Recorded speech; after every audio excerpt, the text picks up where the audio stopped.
Bien, pues buenas tardes y primero pues agradecer la invitación que me han hecho a estar aquí, es un placer y la verdad es que es verdad todo lo que ha dicho el director y hay problemas con los chavales, con los niños, las niñas y también con los niños pequeños. A mí me han llegado, yo los lunes me dedico a recibir gente y cada vez son padres de criaturas más jóvenes diciendo que no pueden con sus hijos y a lo mejor los hijos tienen 7 u 8 años. Yo siempre digo que si no pueden con un crío de 7 u 8 años, cuando llegan a los 14 o 15 años lo van a matar a los padres.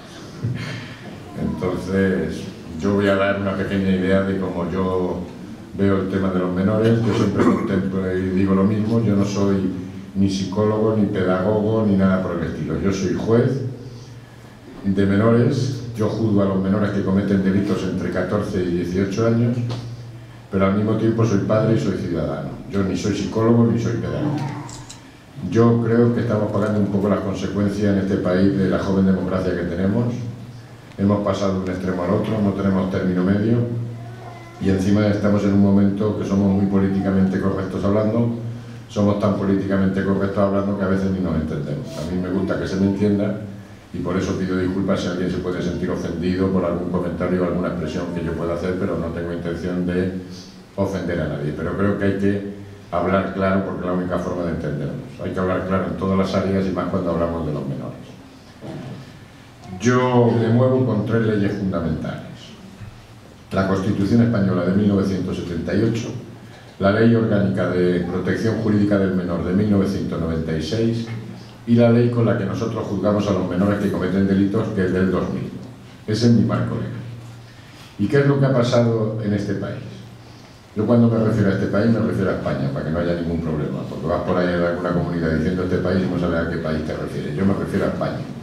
Y en este país hemos pasado de un extremo al otro y no tenemos término medio. Antes de la Constitución, los menores no gozaban de ningún derecho. Aparece la Constitución y aparece la Ley de Protección Jurídica del Menor y se les da a los menores todos los derechos de los ciudadanos. Hablando de menores, yo estoy pidiendo ahora que, como está de moda esto de los pactos, que sería bueno hacer un pacto por el menor, porque cada vez yo sé menos de lo que es un menor. Porque la ley habla de menor de edad, toda persona menor de 18 años. Sin embargo, hay edades intermedias que nos están planteando problemas todos los días y convendría redefinir lo que es un menor, qué puede hacer y qué no puede hacer. Pero teóricamente en España, cuando hablamos de menor de edad, nos estamos refiriendo a toda persona menor de 18. Y como digo, si antes no gozaban de derechos, aparece la Ley de Protección del Menor y se les da a los menores todos los derechos de los ciudadanos. Yo les voy a leer todos los derechos que contempla la ley que tienen los menores, independientemente de otra serie de derechos que contemplan otras disposiciones. Y en España, toda persona menor de 18 años goza de los siguientes derechos. Derecho al honor, derecho a la intimidad personal y familiar, derecho a la propia imagen, derecho a la inviolabilidad del domicilio familiar, derecho a la inviolabilidad de la correspondencia, derecho al secreto de sus comunicaciones, derecho a buscar, recibir y utilizar la información adecuada a su desarrollo, derecho a la libertad de ideología, conciencia y religión, derecho a participar plenamente en la vida social, cultural, artística y recreativa de su entorno, derecho a una incorporación progresiva a la ciudadanía activa, derecho de asociación, derecho a participar en reuniones públicas y manifestaciones pacíficas, derecho a la libertad de expresión, derecho a ser oído tanto en el ámbito familiar como en cualquier procedimiento administrativo o judicial en que esté directamente implicado y que conduzca a una decisión que afecte a su esfera personal, familiar o social. Y sigue diciendo la ley: para la garantía y defensa de sus derechos, el menor puede solicitar la protección y tutela de la entidad pública competente, poner en conocimiento del fiscal las situaciones que considere que atentan contra sus derechos con el fin de que éste promueva las acciones oportunas y plantear sus quejas ante el defensor del pueblo.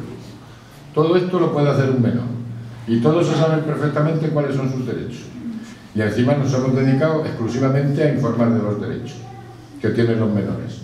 Y cada vez más frecuente esto de que como tengo derecho, dámelo ya porque tiene derecho y como tiene derecho, entonces tiene que ser ya. Todos estos derechos se traslada a su vez en obligaciones que tenemos los mayores para garantizar estos derechos. Y la propia Ley de Protección del Menor nos dice que toda persona o autoridad, y especialmente aquellos que por su profesión o función detecten una situación de riesgo o posible desamparo de un menor, lo comunicarán a la autoridad o a sus agentes más próximos sin perjuicio de prestarle el auxilio inmediato que necesite. Luego, en materia de menores, estamos implicados todos. Todos somos responsables, los padres, los profesores, las autoridades, los ciudadanos, todos somos responsables. Por eso estoy pidiendo ese pacto por el menor, porque esto es cuestión de todos. Y tenemos que empezar por la célula de la sociedad.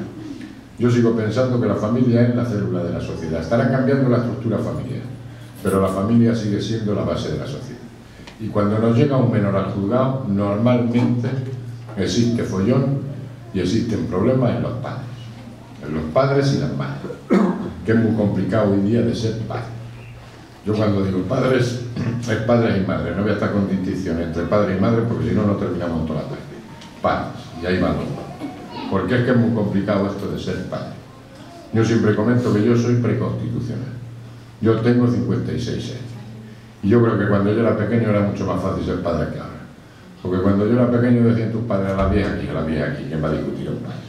Pero claro, llegó la transición, llegó la democracia, llegó el estado del bienestar social, y llegaron no todos, pero ciertos psicólogos, y ciertos sociólogos, y ciertos pedagogos, y nos empezaron a decir que no se puede ejercer la paternidad así porque lo digo yo, que hay que dialogar, que hay que razonar, que hay que argumentar, y como en este país no tenemos término medio, empezamos a razonar, a argumentar, a dialogar, a ser amigos de nuestros hijos, y al final nos hemos convertido en colegas de nuestros hijos. Y yo siempre digo lo mismo, que yo ni soy amigo de mis hijos, ni soy colega de mis hijos. Porque si yo me convierto en amigo de mis hijos, estoy dejando a mis hijos huérfanos y no en plan. Yo soy su padre y punto. Para lo bueno y para lo malo. Pero yo no soy ni amigo ni colega de mis hijos. Yo siempre pongo el mismo ejemplo que hemos pasado de un extremo al otro. Y pido disculpas si alguien lo ha visto en ese vídeo que me ha complicado la vida, pero si no digo lo que dice el vídeo, parece que no estaba aquí, tengo que decir lo que digo. Cuando yo era pequeño, a las 3 de la tarde, con 4 o 5 años, delante de un plato de sopa. Mi padre, el niño, cómete la sopa. Y el niño que soy yo dice que no se come la sopa. Pescozón al canto y te come la sopa. Si no te comes la sopa, te meriendas la sopa. Y si no te meriendas la sopa, te cenas la sopa, pero a las 10 la sopa está buena. Llega el padre postconstitucional, que soy yo. Pues yo como persona soy preconstitucional, pero como padre soy postconstitucional.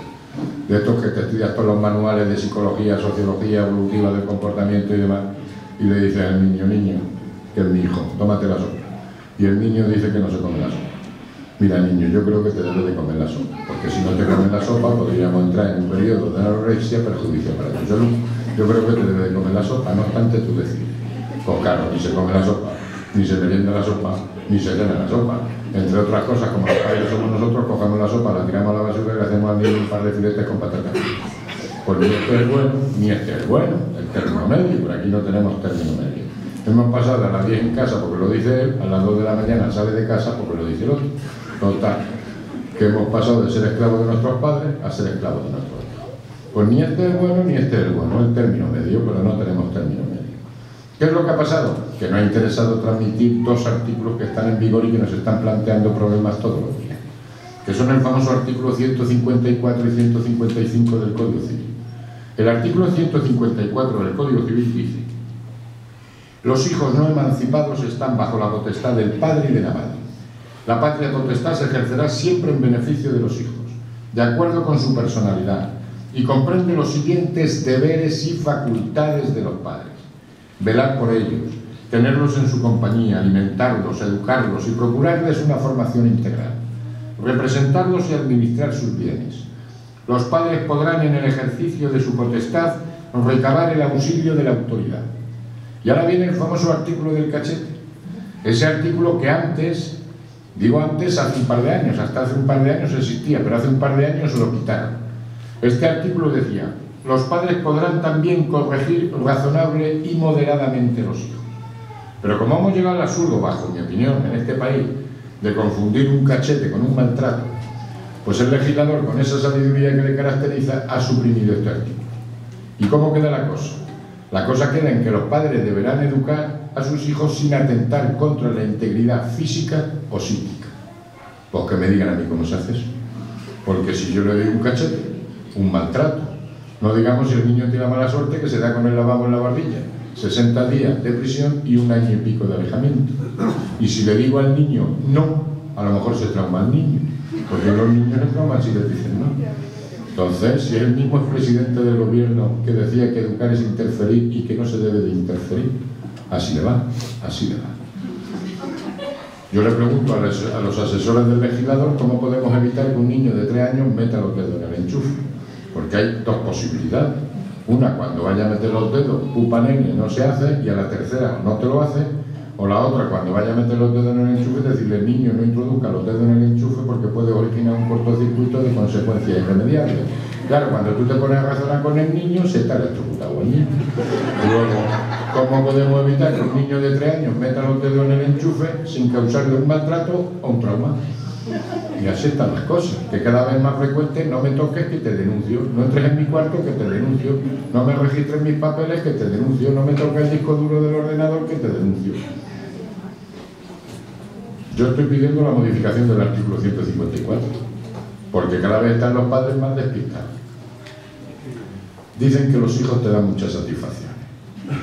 Pues te paras a pensar y aún no viví. Hoy día tener un niño aún no viví. Porque si te quedas embarazado como Dios mandaba a Dios, te enteras de que está embarazado la segunda o la tercera falta. Total.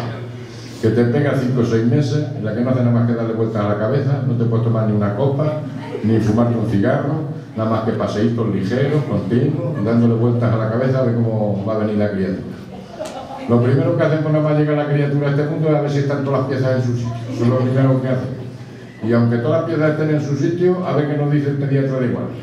Y aunque el pediatra de guardia nos diga que todo está bien y que todas las piezas están en su sitio, lo primero que hacemos nada más llegar a casa, encender la luz, apagar la luz, hacer así, a ver si gira la cabecilla el niño, a ver si no la gira. No digamos las primeras semanas, a ver si me coge, me engancha, si no me engancha es que no me coge, si no me coge es que no me ha enganchado, si llora es que no me ha cogido y no me ha enganchado, y si no llora estará vivo, respirará, no respirará, pues hasta que no vive. No digamos después las primeras semanas que llevas al niño a la guardería, pues todos los mocos se los lleva el niño, los viajes a urgencia, el vasón a piretal, darse y vuelta a empezar. Pues no digamos después el niño que si empieza a andar con 1 año, pero empieza a andar con 1 año, pues todas coges detrás del niño, hasta lo atamos con cogeillas y tal para que no se nos caigan a la piscina, se nos caigan a la playa. Llega el niño y tiene 7 años, pues un día te viene escalabrado, el otro día viene con el bolígrafo que le ha metido el colega en el ojo, el otro la piernecilla rota.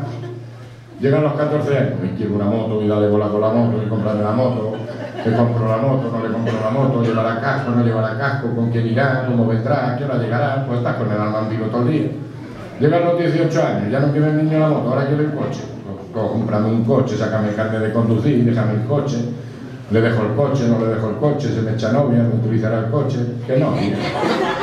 Ya parece que el hombre se va de casa, estudia, trabaja, se va de casa, se iban de casa a los 30, los que se han ido vuelven, y ya no se casan, se unen, tienes un niño, te enseñan los niños, te quedas con los nietos y se separa el niño. Total, que niños pequeños, problemas pequeños, niños grandes, problemas grandes, y niños más grandes, problemas más grandes. Te quitas el problema cuando te mueres, pero dicen que da mucha satisfacción. Muy por eso consejos para ser un buen padre, porque es muy complicado esto de ser padre, porque además yo siempre comento que yo he estudiado para juez, pero yo no he estudiado para padre. Y aparte de eso, nosotros queremos más a nuestros padres cuando somos padres, y valoramos más a nuestros padres cuando somos padres. Yo, gracias a Dios, mis hijos no me valoran y tampoco tengo yo especial interés en que me valoren de forma inmediata. Por lo tanto, no sé yo si he sido un padre o un buen padre o un mal padre. Por eso no doy consejos para ser un buen padre. Lo que sí doy son los consejos para formar un delincuente, que es un decálogo que está basado en la experiencia de la policía. Yo no tengo la propiedad intelectual de este decálogo, pero sí lo estoy diciendo hace muchísimos años y cada vez estoy más convencido de que tienen razón. Son los consejos que damos a los padres para formar un pequeño delincuente en casa. Estos consejos son los siguientes. Comience desde la infancia dando a su hijo todo lo que le pida. Así crecerá convencido de que el mundo entero le pertenece. No le dé ninguna educación espiritual. Espere que alcance la mayoría de edad para que pueda decidir libremente. Cuando diga palabrotas, ríase más. Esto le animará a hacer más cosas graciosas. No le regañe nunca ni le diga está mal algo de lo que hace. Podría crearle complejos de culpabilidad. Recoja todo lo que él deja tirado, libros, zapatos, ropa, juguetes, hágaselo todo. Así se acostumbrará a cargar la responsabilidad sobre los demás. Déjele leer todo lo que caiga en sus manos. Cuide de que sus platos, cubiertos y vasos estén esterilizados, pero que su mente se llene de basura. Dispute y riña a menudo con su cónyuge en presencia del niño. Así no se sorprenderá ni le dolerá demasiado el día en que la familia quede destrozada para siempre. Dele todo el dinero que quiera gastar. No vaya a sospechar que para disponer de dinero es necesario trabajar. Satisfaga todos sus deseos, apetitos, comodidades y placeres. El sacrificio y la austeridad podría producirle frustraciones. Y póngase de su parte en cualquier conflicto que tenga con sus profesores y vecinos. Piense que todos ellos tienen prejuicios contra su hijo y que de verdad lo que quieren es fastidiarlo.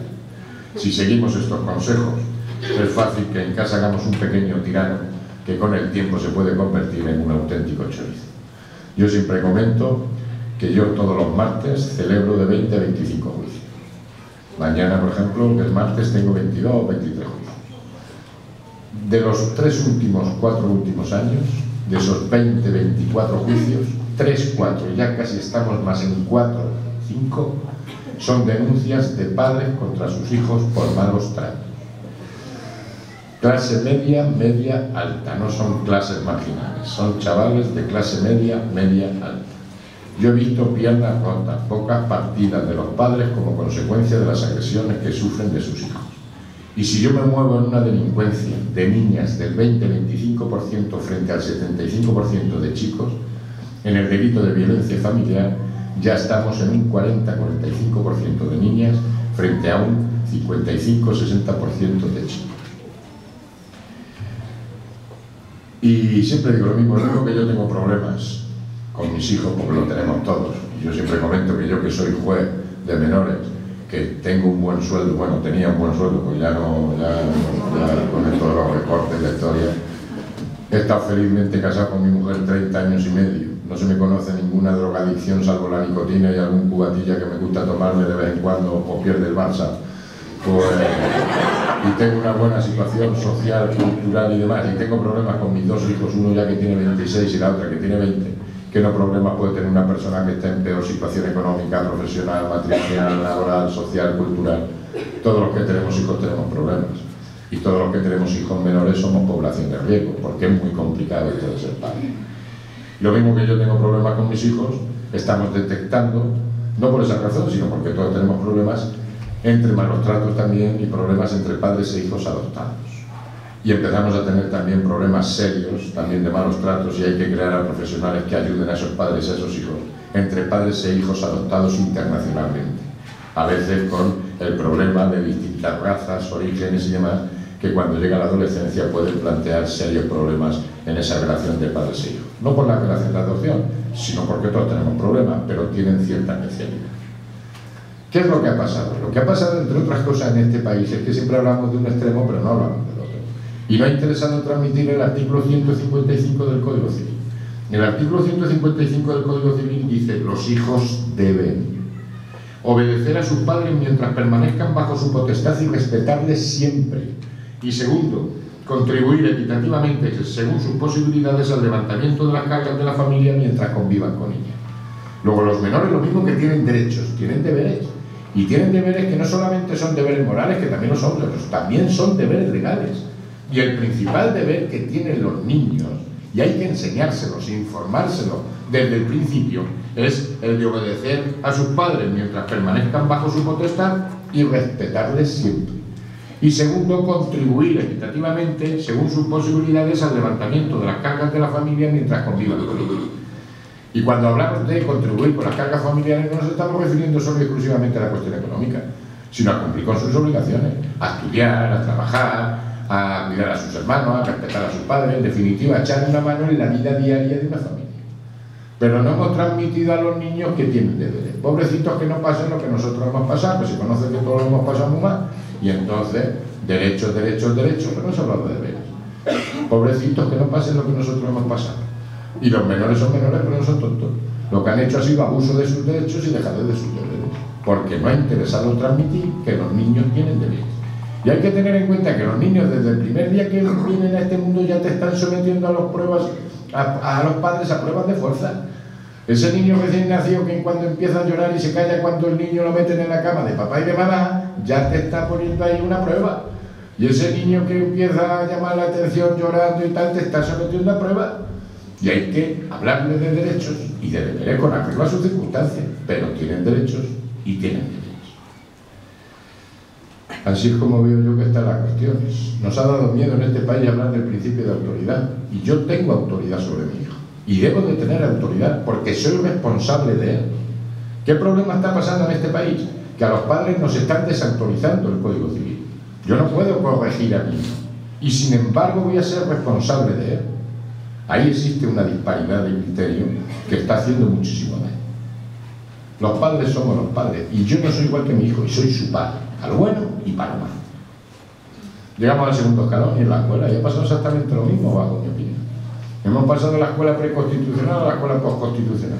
Hemos pasado de la escuela todos en tierra hacia la final, nuestra cuadra, Juan Palmeta, mano extendida, que llega don José. Y ya ni llega don José, ni llega José, ni llega Pepe, ni llega Pepillo. Y aquí, como somos todos colegas y somos todos iguales, hasta quitamos la tarima porque somos todos colegas y somos todos iguales. Pues no, señor, no somos todos colegas y no somos todos iguales. Y lo mismo que yo no soy amigo de mis hijos, el profesor no es colega del alumno. Y hablo del profesor porque muchas veces le pregunta a uno, ¿tú eres maestro? No, yo no soy maestro, yo soy profesor de conocimiento, que queda como más científico. Yo maestro no soy, yo soy profesor de conocimiento. Y doy clase de 1 hora que dura 45 minutos. Y doy clase para el que tiene interés, porque el que no tiene interés, y así nos va. Y así nos va. Y encima, como somos todos colegas y somos todos iguales, pues quitamos el cero, porque el cero traumatiza a los niños, y quitamos la tarima. Pues no, señor. Yo siempre digo que los profesores deberían de recuperar algo del antiguo maestro. Siempre se decía que el maestro pasa más hambre que un maestro de escuela, pero la autoridad social y moral que tenía el maestro, por desgracia, la perdió el profesor. Y hay que recuperar eso. Y los profesores están pidiendo autoridad. Si esa autoridad hay que mamarla a la familia. Si esos somos los padres los que tenemos que convencer a los niños que lo que dice el profesor en principio va a misa. Y lo mismo que los niños juegan con papá y con mamá, juegan con los profesores y con los padres. Luego nunca podremos discutir con un profesor en presencia del niño, porque nos va a utilizar. Y la presunción de veracidad la tiene que tener el profesor. Se está pidiendo esa autoridad. Y está muy bien que se dicten leyes diciendo que el profesor tiene autoridad, pero no hace falta. La justicia también ha tenido complejos de joven democracia y nos ha dado miedo aplicar 2 artículos que están en vigor, que son el famoso artículo 24 del Código Penal y el artículo 550. El artículo 24 del Código Penal define lo que es funcionario público a efectos penales.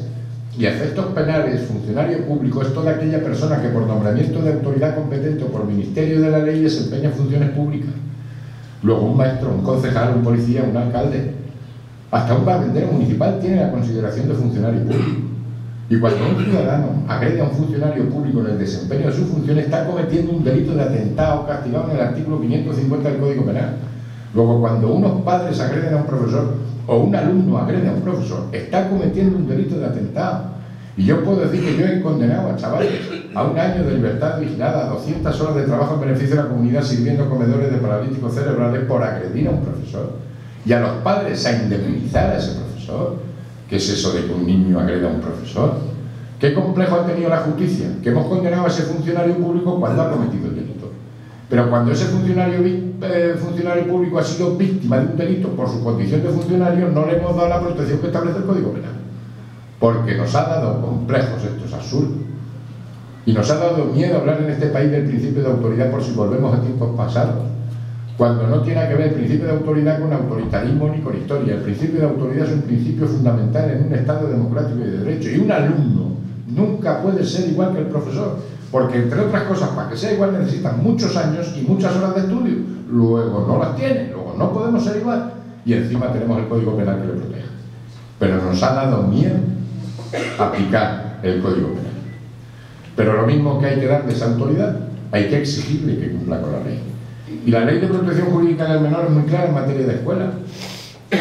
Fijaros lo que dice la Ley de Protección Jurídica del Menor en materia de escuela.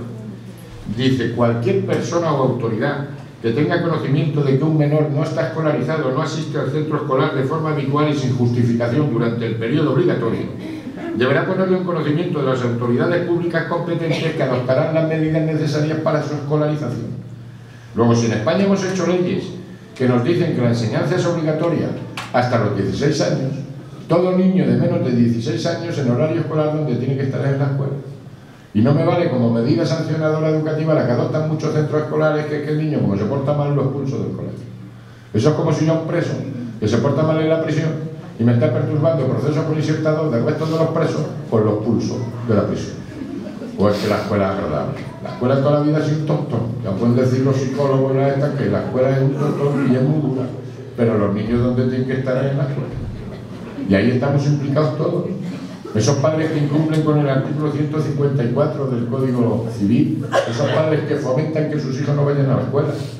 Yo desde luego lo digo aquí en Andalucía, en Extremadura, yo si yo gobernase, yo les quitaría el PER, les quitaría el PAR, les quitaría la ayuda familiar, les quitaría vivir del cuento, que aquí hay muchos que viven del cuento. Si tú no cumples con tu obligación de llevar a tu hijo a la escuela, pero lo vas a cumplir en la escuela, y ahí están los padres, esos centros escolares que expulsan, que no expulsen, esos policías que hacen cuando ven a un chaval de 13 o 14 años en horario escolar fuera del colegio, esos empresarios que están ganando dinero a costa de los niños que se escapan del colegio, estamos implicados todos.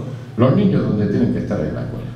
Y yo lo que digo, que lo mismo que la justicia ha incorporado a sus equipos psicólogos, educadores, trabajadores sociales que nos permiten conocer las circunstancias de cada uno de los chavales que vamos a juzgar, ¿por qué no los centros escolares no incorporan a ese tipo de profesionales para que conozcan las circunstancias de cada uno de los chavales que están estudiando? Porque hay chavales que aguantan 6 horas estudiando para sacarse el grado escolar, sentados en un pupitre, bien. Pero ¿cuántos chavales hay que es que no aguantan más de 2 horas o 3 horas porque es que ni quieren, ni pueden, ni valen, ni les da la gana? Yo lo que digo es que esos chavales no se han expulsado del colegio, sino que esos chavales, después de esas 3 horas, sigan trabajando en el colegio con estos profesionales.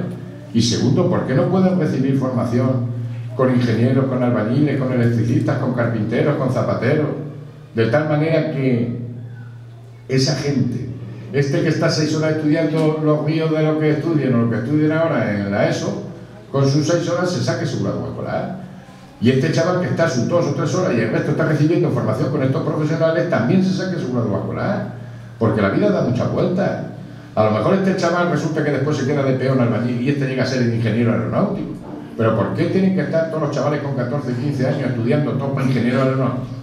Y la vida da muchas vueltas. Pero los niños donde tienen que estar es en la escuela.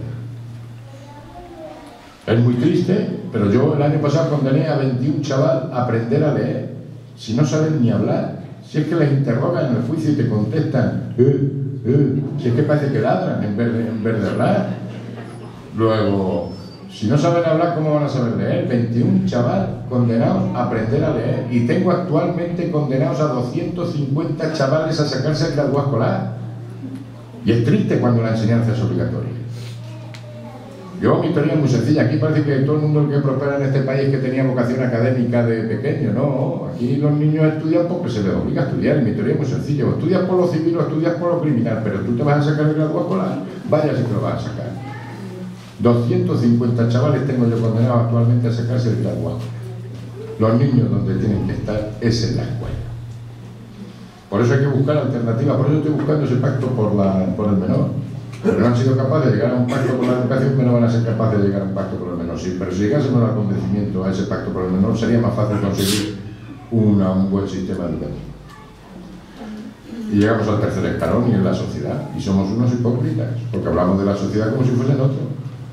Cuando nosotros somos los que formamos la sociedad y tenemos un doble lenguaje y somos unos hipócritas. Y hay problemas que no se han discutido y no se discuten. Y ahora que hemos tenido 2 elecciones, la general y la autonómica, y nos han tocado de temas, por lo menos que afectan al mundo del menor. Y tenemos problemas muy serios. Tenemos el tema del alcohol. El alcohol es un problema muy serio, los botellones es un problema muy serio, y más en Granada, que somos más conocidos ya en Granada por el botellón que por la Alhambra. Que es que si el alcohol es una droga, no lo digo yo, lo dice la Organización Mundial de la Salud. Somos el tercer país productor de alcohol. Después nos meteremos con los colombianos porque fabrican la coca, pero nosotros somos el tercer país productor de alcohol. Y como decía el otro, no somos el tercer país productor, somos el primer país consumidor, porque no exportamos nada, nos lo bebemos todo. Entonces, a lo mejor no podemos creer que el alcohol es una droga porque la llevemos como dentro. Pero vamos, no creo que haya ni ningún ingeniero ni ningún parado que no me reconozca que el alcohol es una sustancia peligrosa para el menor de edad. Si llegásemos al convencimiento de que el alcohol es una sustancia peligrosa para un menor de edad, ¿qué pinta un menor bebiendo alcohol en la vía pública? Si es que no tiene que beber. Yo soy fumador y estoy pagando las consecuencias de esta ley, que aquí, como no tenemos término medio, esta de que para echarte un cigarro te tienes que ir allí casi ya a la prisión para echarte un cigarro por estar cerca al cementerio, te tienes que ir, vamos, tú para fumarte un cigarro. Yo echo de menos ese afán protector que tiene el legislador ahora con los no fumadores, porque no lo tienen con el alcohol en los menores. Porque es que ya para fumarte aquí un cigarro te tienes que ir al cementerio. Ahora eso sí, los viejos sí pueden fumar. Yo creo que es para que se mueran antes, pues nos ahorramos la pensión y así y salimos de la crisis antes. O los que están un poquillo para allá, pues que fumen como no se enteran, y los que están en el alborote, eso sí pueden fumar para que no armen el follón. Pero los demás, ¿quién puede fumar? Si es que ya no puede fumar en ningún lado. Es como si al final hay que darle la razón a esta anécdota que cuenta Carlos Herrera en su programa, de ese viejo. Digo, siempre que digo la palabra viejo, lo digo con todo el cariño y respeto del mundo. Ese viejo que está en la parada del autobús en Sevilla fumando su cigarro y llega una señora y le dice, oiga, que me está usted molestando con el humo. Y le dice el viejo, pues vaya a su calvar.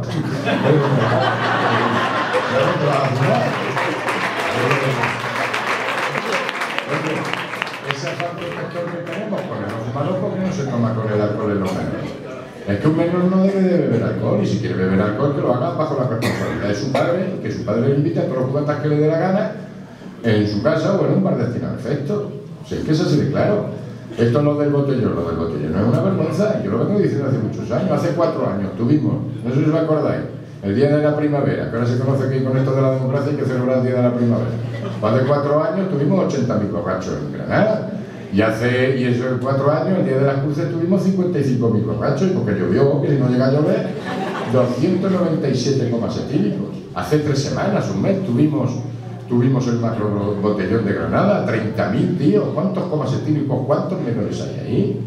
Y esto del botellón viene como consecuencia de la ley de espacios públicos que pusieron las autonomías, que dijeron la autonomía: prohibido beber alcohol en la vía pública, salvo a los mayores en aquellos lugares destinados al efecto por los ayuntamientos. No conozco a ningún alcalde que le haya puesto una pistola a la cabeza para que designe un sitio para beber. Luego, lo mismo que se puso, se quita y no se bebe en la calle. Se beba en los bares como toda la vida se ha bebido. Es que hay que socializarlo. Toda la vida no hemos socializado y no hay que... Es que beben menos, mejor. Si es que estamos creando borrachos de fin de semana que después empiezan a tener problemas de alcoholismo. Está el resto de las drogas que están ahí. Si es la hipocresía, no hace falta irse a los polígonos a comprar drogas ni cosas de esas. Si tenéis ahí por la calle Pontezuela y demás en Granada que te venden la semilla de la marihuana. Si cuando lo compras, como no tiene principio activo, te dan un sobrecito cerrado, llegas a tu casa, lo echas a la maceta, abres el sobrecito, lo echas a la maceta, le echas agua y ya empiezas a abrir la planta, ya tiene el principio activo, pero cuando lo has comprado, no tienes el principio activo. Y en esas mismas tiendas, y lo vengo diciendo hace muchos años, se venden piruletas de marihuana, que le llaman a los niños, piruletas de la buena, a €1. Malo si tienen marihuana y también malo si no la tienen, porque el niño se cree que se está tomando un piruletas de marihuana y que no le pasa. Y te cuestan a €1, piruletas que se están vendiendo a criaturas de 11 y 12 años. Las tiendas tipo Herbolario cerca de Pontezuela y de toda esa zona. Y en esas mismas tiendas, ahora ya baja el consumo, pero en otoño y en invierno se dispara el consumo, porque te lo puedes comprar en la misma tienda de los monguis, que sabéis lo que son los monguis, ¿no? No, que soy buena gente, no soy chorizo. Pues los monguis, que te las compras en la misma tienda, es una especie de tortas tipo pizza, que cuando llega a zonas húmedas, los meten en el baño, en los jardines, en la zona húmeda, empiezan a salir unas cositas negras. Esas cositas negras son las setas alucinógenas. Y eso se vende, si no hace falta irse por ahí, si con lo que vayáis a la calle Pontezuela y todo se lo encontráis. Tenemos una droga que nos está haciendo mucho daño en los jóvenes, en los menores, que es el juego. Tenemos mucho menor ludópata, pero no solamente de la Play, sino de las máquinas. Y ahora un problema muy serio, con el Internet. El otro día el partido, si tenéis que ver esta noche el fútbol o mañana el Manchester o el Chelsea con el Barça o no sé qué, cualquier programa deportivo de radio os dice en unas páginas donde se pueden apostar, y ya empezamos a tener problemas de padres que empiezan a quejarse de que las cuentas corrientes están bajando por las apuestas que hacen sus hijos por vía de internet. Tenemos un problema muy serio de droga, que son las nuevas tecnologías. Yo ahora mismo estoy recomendando que sería bueno que lo mismo que han hecho teléfonos para personas mayores, que tienen limitadas las funciones con letras muy grandes y demás, ¿por qué no hacen teléfonos para niños? Porque es que somos tontos. Ahora van a llegar las comuniones, regalo estrella, los móviles de última generación, y encima somos tan tontos que los móviles buenos para los niños y los móviles que dejan los niños para el padre y la madre. Si es que somos tontos. Los móviles, bueno, tienen que ser para los padres. Pues ya veréis cómo las comuniones nos regalan estrellas los móviles de última generación. Es como lo de la tele y lo del internet y tal. Si es que un menor no tiene que tener televisión en su cuarto. Y si quiere tener un ordenador, tiene que ser un ordenador tonto de cortar, pegar y guardar como el punto. El internet, donde tiene que estar en el salón de la casa. Problema que tenemos, que además los móviles de última generación tienen internet. ¿Y qué problema tenemos? Que es que los niños ya no ven, cada vez ven menos la televisión por la televisión, la ven por internet. Problemas que nos están planteando, dos problemas muy serios. Uno, esto es una droga, esto y el internet. Y estamos detectando muchos temas de drogadicción cuando los padres se dan cuenta que se está gastando mucho dinero en el uso del móvil o del internet o del móvil, del ordenador, se empieza a limitar el uso y entonces los niños empiezan con respuestas agresivas. Sencillamente es drogadicción, esto es una droga. Si es que les castigas o les limitas el móvil y les das el mono, si es que tienen hasta el mono, si es que tienen el síndrome de abstinencia. Y lo mismo pasa con el internet. Y segundo problema, instrumento para la comisión de hechos delictivos. Esto es un delito, por eso digo que sería bueno hacer las advertencias. Primero, de hacer móviles para niños, ir dándole funciones en función de la edad. Y segundo, hacer un manual de los peligros que esto entraña, de drogadicción y de la posible comisión de hechos delictivos que pueden cometer los menores y las consecuencias para los padres.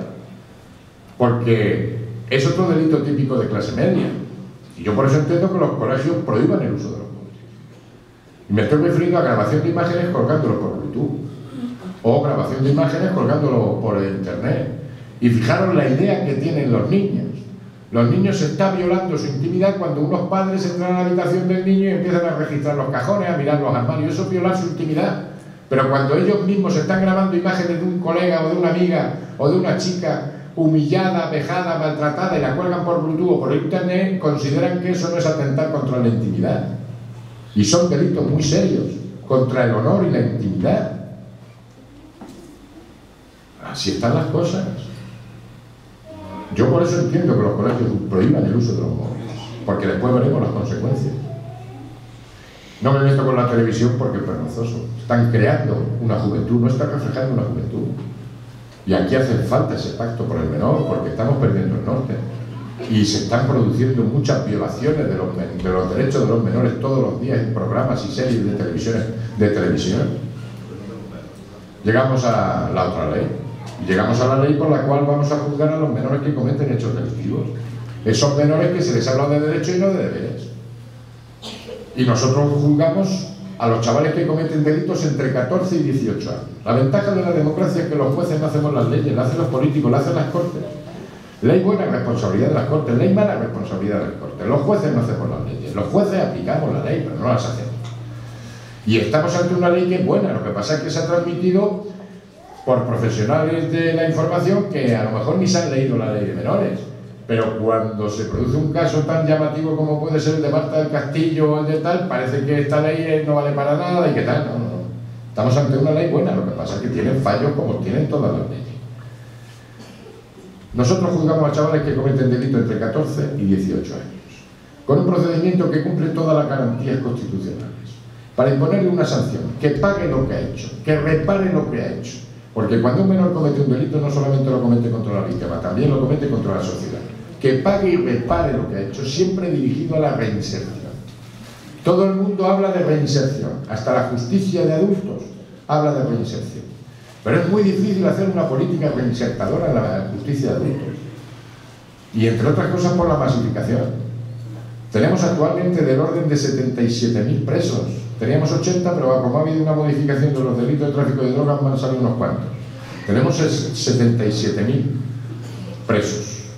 Y desde luego, como aprueba el gobierno, la ley esta que dice que todos los políticos que se han llevado dinero no hay que meterlos en prisión, no vamos a tener cárceles para meter a tantos choros en prisión. Y es muy difícil hacer una política reinsertadora por la masificación.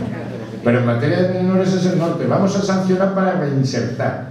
Yo entiendo que un individuo está reinsertado en la sociedad en el momento en que vive en sociedad y no altera la paz social. Pero ¿cómo voy a saber si un individuo está reinsertado si no lo tengo en sociedad?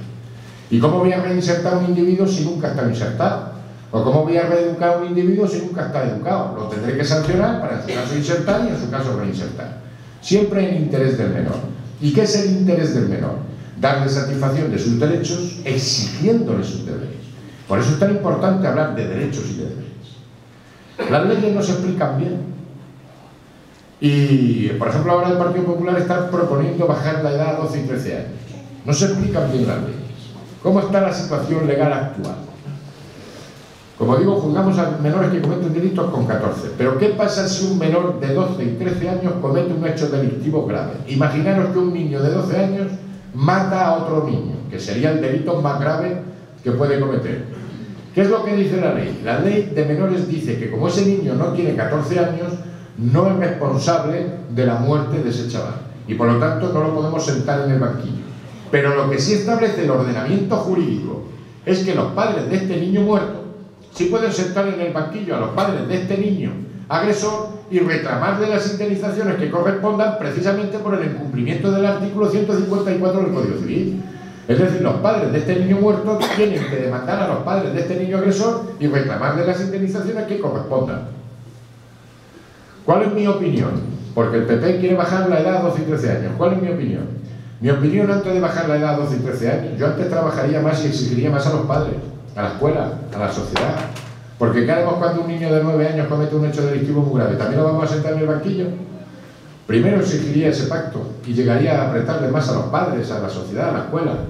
Y desde luego, si deciden sentar en el banquillo a un chaval de 12 y 13 años, yo lo haría bajo el reconocimiento expreso de que hemos fracasado a nivel de política familiar, social y escolar. Y yo nunca adoptaría una medida privativa de libertad para un chaval de 12 y 13 años. Pero allá los políticos, son responsabilidad de ellos. Nosotros juzgamos a menores que cometen delito entre 14 y 18 años. Y para eso disponemos de dos instrumentos. El fiscal, que es el que investiga los delitos que cometen los menores, y el equipo técnico de apoyo. Ese equipo, que es el que solicito yo para los centros escolares, de psicólogo, educador y trabajador social, que nos permiten conocer las circunstancias de cada uno de los chavales que vamos a juzgar.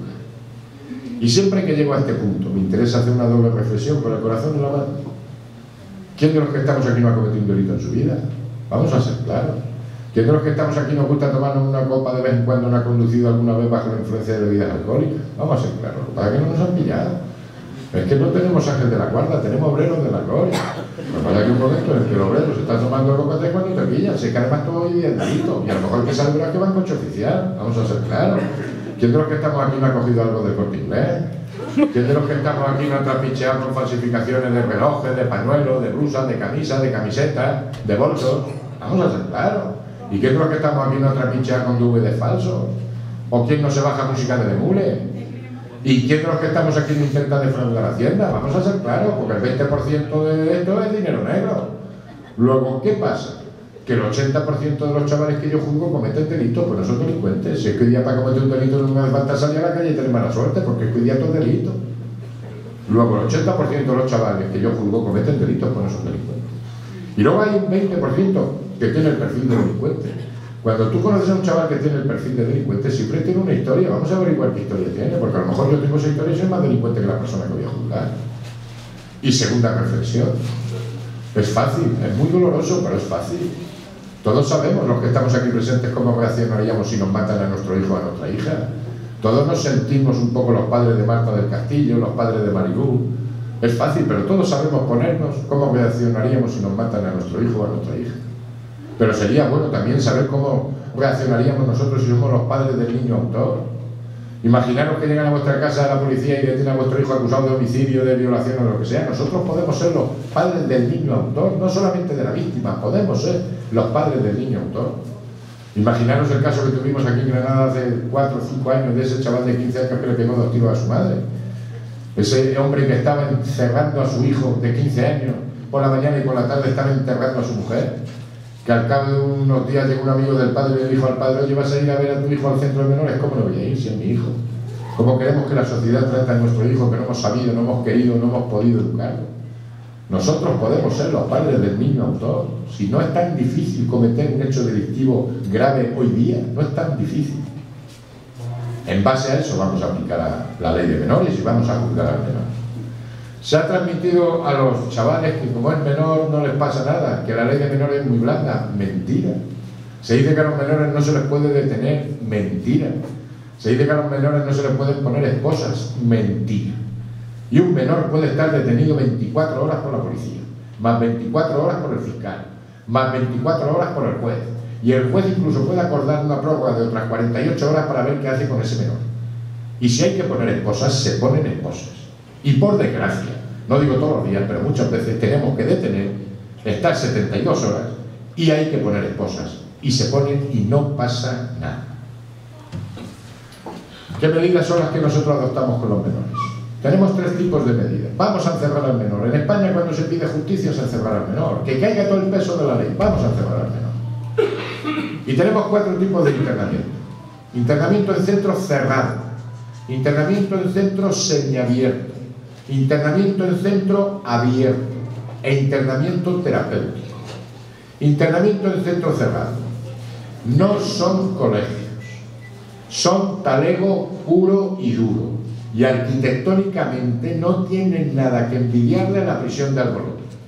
Y hablo de la prisión de Albolote, que la conozco perfectamente porque muchas veces soy juez de vigilancia penitenciaria, he ido mucho, voy mucho y tendré que ir mucho. Y arquitectónicamente los centros que tenemos de menores desde el 2000 no tienen nada que envidiarle por fuera de la prisión de Albolote.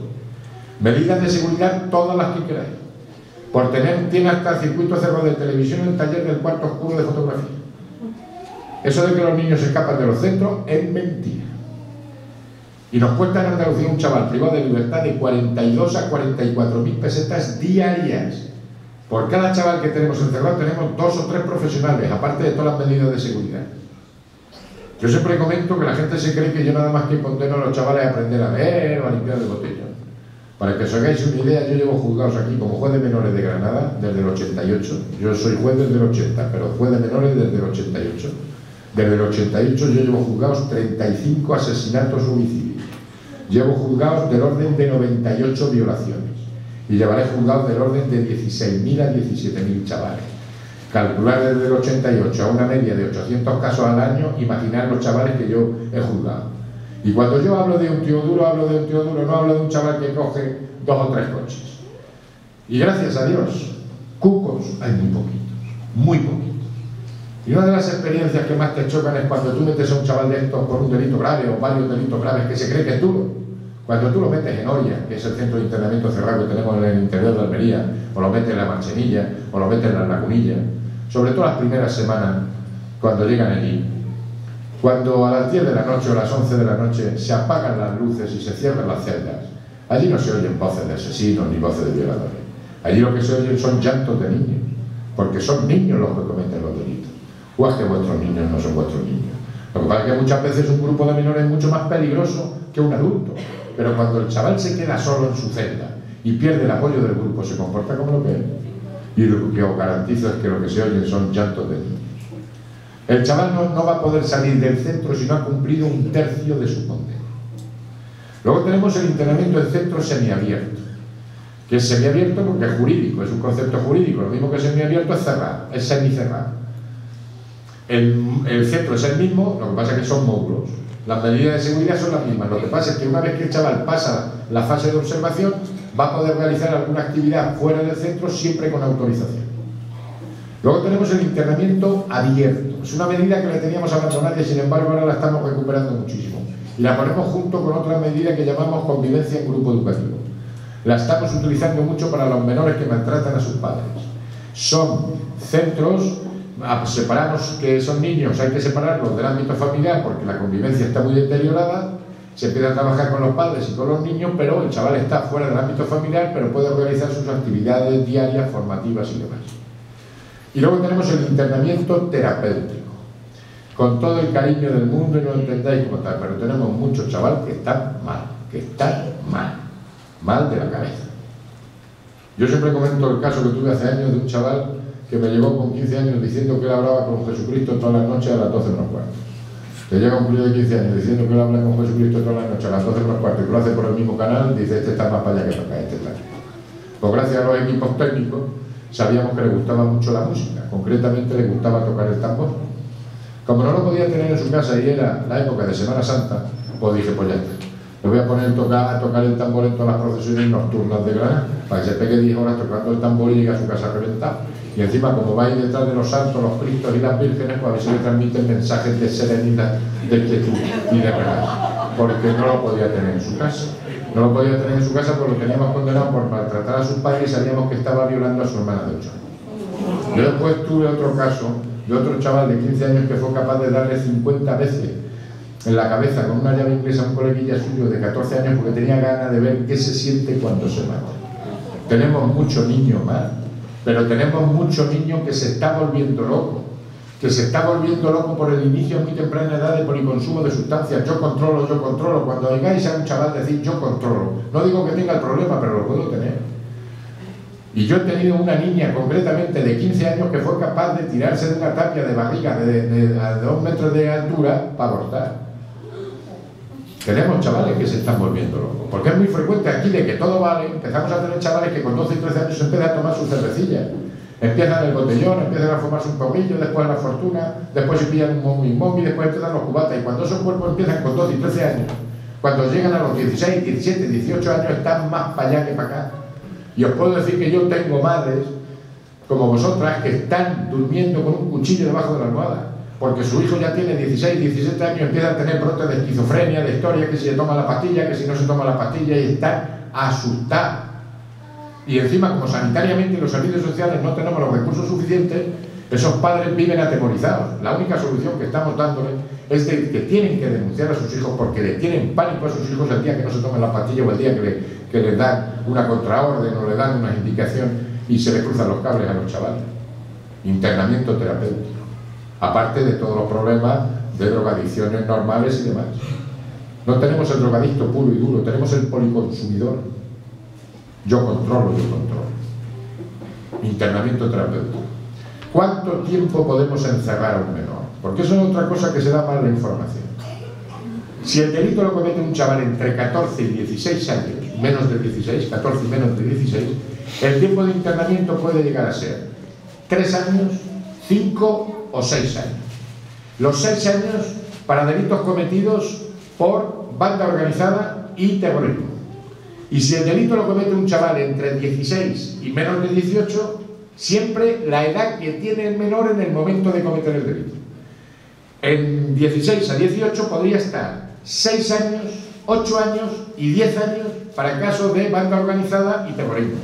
Banda organizada, para que os aclaréis, serían los Latin King, los Nietas, ese tipo. Gracias a Dios en Granada no tenemos bandas organizadas, solamente no tenemos problemática de eso. Hay Madrid, Barcelona, Valencia, tal, pero aquí en Granada no hay bandas organizadas de ese tipo. Hay grupos, pero no son bandas organizadas. Pero lo que no dicen los medios de comunicación es qué pasa si yo juzgo a un menor que entre 14 y 16 años o 14 y 18 años ha cometido varios hechos y se le juzga en distintos juicios. Imaginaros que un chaval entre 14 y 18, 14 y 16 ha cometido 2 asesinatos y una violación. ¿Cuánto tiempo como máximo puede encerrar un menor? No son 5 años o 6, ni 8 o 10. Es el doble de la máxima. Como la máxima son 5 años, salvo el supuesto de 6, o la máxima son 8 años, salvo el supuesto de 10, yo puedo encerrar, y tengo encerrado a chavales de 14 y 15 años a 10 años. Y puedo tener chavales a 16 años. Pero eso no dicen los medios de comunicación, ni los políticos. Y encima, cuando yo decreto el internamiento en centro cerrado y el chaval cumple 21 años, se va a prisión, se va al bolote. Y en algunos casos, incluso con 18 años, lo puedo mandar al bolote. Luego, no es verdad que los niños a los 5 años se van a su casa. No es verdad. 10 años, 16 años, es mucho tiempo, es poco tiempo. Porque aquí parece que lo que hay que endurecer es la ley de menores. Vamos a la ley de mayores. Porque la ley de mayores, el tiempo máximo de cumplimiento de las condenas son 20 años. Sin contar 2 o 3 delitos que son 25 años, serían 2 o 3 homicidios. Y sin contar otros 2 o 3 delitos, por ejemplo los asesinatos, que serían 30 años. Y sin contar terrorismo, que están en los 40 años, que están ahora a ver si lo revisan o no con la teoría Parot y demás. Pero vamos a ser claros. ¿Quién se pega en España 20 años en prisión? Porque está demostrado que si tú te llevas 1.000 millones de pesetas, a los 8 años estás comprando en el Corte Inglés de Zaragoza. A los 10 te hacen una entrevista en Telecinco, de los 15 estás en tu casa. Está demostrado que si tú coges una depresión y te un contacto, 2 o 3 noches a la semana estás durmiendo en tu piso en Madrid a los 2 o 3 años. Y está demostrado que si tú te pones un régimen un poco severo, Te puedes dar una buena ducha con tu novia y darte un paseo por la playa de la Concha. Está demostrado. Luego vamos a ser claros. ¿Quién se pega en España 20 años en prisión? El chorizo desgraciado. El chorizo desgraciado. El que no es un chorizo desgraciado no se pega 20 años. Y si ya es de Granada, se puede pegar hasta 36 años en prisión. Porque es un chorizo un desgraciado. Pero si no llega a ser el chorizo desgraciado. O sea, ¿qué ley más blanda? Me dicen que la ley de menores es muy blanda, porque a Rafita lo condenaron 7 años por el tema de Sandra Palo. ¿Pero a cuánto les ha salido cada asesinato al de la Corachao? 6 meses. Luego, ¿qué ley es más grave? Así están las leyes. Lo que pasa es que no se explica. Y luego hay una cuestión fundamental, que es el cómputo del tiempo. Parece que fue ayer cuando estábamos hablando de las Torres Gemelas. ¿Y cuántos años han pasado? Parece que fue ayer cuando estábamos hablando del atentado de Atocha. ¿Y cuántos años han pasado? Parece que fue ayer cuando ganamos la Copa de Europa antes de la del Mundial y ya tenemos otra vez la Copa de Europa. Parece que fue ayer cuando estábamos en Navidad y ya ha pasado Semana Santa, ya dentro de acaba el curso y dentro de nada decir Corte Inglés que estamos en Navidad. Decirle a un niño de 1 año que se esté callado 1 minuto. Parece que conforme vamos envejeciendo el tiempo se va acelerando. Estamos en un colegio, parece aquí hay mucha madre, parece que fue ayer cuando trajisteis a vuestro hijo por primera vez. ¿Y cuántos años tiene ya el niño? Parece que fue ayer. Cuando yo privo de libertad a un chaval de 14, 15 años, a 5 años, a 10 años de internamiento, le estoy privando de libertad al 30, 40, al 50% de su vida con su cómputo del tiempo, no con mi cómputo del tiempo. Luego no es tan blanda la ley de menores. Un fin de semana para un niño de 12 años es mucho tiempo. No es tan blanca la ley de la privación de libertad de menores. Pero esta ley contempla otra posibilidad, otras medidas. No vamos a encerrar al menor. Sabemos el delito que ha cometido y quién ha cometido el delito. Y tenemos una medida muy buena que es, y que ya es hora de que la ponga en marcha el gobierno, para resolver conflictos familiares, laborales y también judiciales, que es la mediación. Es bueno resolver los conflictos y es muy bueno para los centros escolares. Negociando, reparando, conciliándose. Si la justicia es la última razón, si cuando la justicia tiene que intervenir es que ha fracasado todo lo demás. Y la justicia penal. Y si luego en el coloquio hay tiempo, os comentaré un caso que tuve yo hace años. Es muy bueno que el delincuente le ponga cara a la víctima y que la víctima le ponga cara al delincuente. Una mediación a veces puede solucionar muchos problemas. No digamos para conflictos matrimoniales, laborales y demás. Pero esta ley contempla otra serie de medidas. No vamos a encerrar ni vamos a mediar. Y son las medidas que llamamos alternativas al internamiento. Y tenemos varias medidas. Una medida que me utilizo mucho, libertad vigilada. Te voy a controlar 24 horas no por la policía, sino por educadores. Es una medida que la utilizamos como complementario a la medida del internamiento o como una medida independiente. 1 año, 2 años, 3 años de libertad vigilada. Y te voy a controlar si vas al colegio, si no vas al trabajo, tu consumo, tus ratos libres, tu ocio, tus amistades. Voy a trabajar con tus padres, voy a trabajar a pesar de tus padres, que bastante bien salen algunos chavales a pesar de los padres que tienen. De tal manera que si funciona bien, pero si no funciona, ojo, que puede estar cometiendo un delito de desobediencia. 1 año, 2 años de libertad vigilada. Una medida que me gusta mucho, trabajos en beneficio de la comunidad. Tú la has hecho, tú la pagas y la vas a pagar tú con tu trabajo. No la va a pagar la sociedad, la vas a pagar tú con tu trabajo. Esto también se puede hacer en los centros escolares, pero muchas veces el problema, y los ayuntamientos también lo podrían poner en marcha. El problema es que necesitan el consentimiento de los padres, y muchas veces somos los padres los que decimos: yo pago mis impuestos, mi niño no limpia porque yo pago mis impuestos. Pero gracias a Dios yo no necesito el consentimiento de los padres, yo necesito el consentimiento del menor. Y vaya, si me da el consentimiento el menor. Pues yo cojo y me digo: vas a limpiar, ¿verdad que vas a limpiar? Pues si no vas a limpiar, vas a limpiar, ¿verdad que vas a limpiar? Hombre, claro, yo no voy a limpiar. Unos compañeros le llaman reforzamiento coercitivo y yo le llamo chantaje judicial. O limpia o limpia. Lo que queráis. Y aquí en Granada hemos sido pioneros y eso, y le tengo que dar las gracias a la sociedad granadina porque hemos sido los pioneros en toda España y seguimos siendo los que más medidas de trabajo en beneficio de la comunidad dictamos. Esos menores que les gusta la juerga nocturna, el cachondeo del botellón, ¿te gusta la juerga que comete hechos delictivos y tal? 200 horas limpiar el botellón. 200 horas por el delito más grave. ¿Que son 2 delitos? Pues 400 horas. Y te va a levantar todos los sábados a las 6:30 de la mañana y me va a estar limpiando el botellón de 7 a 10. Y como cada fin de semana son 6 horas y te he condenado a 200 horas, imaginar los fines de semana que me va a estar limpiando el botellón. ¿Te gustan las motos? ¿Te gusta rodar motos y hacer tonterías con las motos y tal? 200 horas con los tetrapléjicos. Te vas a ir a Trauma y vas a estar todas las fines de semana y fiestas de guardar, 3 horitas, 4 horitas, estando en el hospital con los chavales o con las personas que se han quedado en una silla de ruedas. ¿Te gustan los viejos? Pues vas a estar paseando viejos. ¿Te gusta meterte con los indigentes, con los vagabundos? Vas a estar sirviendo comedores a los indigentes. ¿Eres una niña que sabe coger cositas? ¿Sabes coger cositas? De Zara y demás, ¿sabes empaquetar? Yo utilizo mucho las medidas de temporada. Llega la época de Navidad, pues venga, 200 horas empaquetando juguetes para los niños pobres. ¿Te metes con los mendigos? Hogar de estos, bancos de alimentos, servicios de comedores para indigentes. Las niñas se miran bien o se miran mal. Si se miran bien, una vez tuve un juicio que me llevó una de aquí del pueblo de al lado. Es que me ha mirado mal, me dijo, ¿qué pollas miras que me infló? Es que la había mirado mal. Pues ya tengo una medida que son 50 horas limpiando espejos, para que ella esté 50 horas en su propia vida. ¿Tú la has hecho? Para pagar, ya está 50 horas mirando lo que queráis, colaboración ciudadana. Si aquí no hace falta tantos recursos, lo que hace falta es tener un poco de buena voluntad, coordinación y ya está. Siempre teniendo un poco la proporción entre el delito que ha cometido, las circunstancias personales y el delito que ha cometido.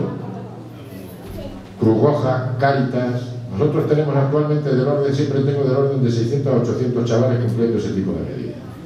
Yo tengo una medida, lo que queráis, y aquí, como digo, ¿te gusta el fuego? Pues con los bomberos. ¿Te gusta el tráfico? Pues con la policía, seguridad vial. ¿Te gusta el deporte? Pues yo los metí a hacer el Camino Santiago. ¿Te gusta lo que queráis?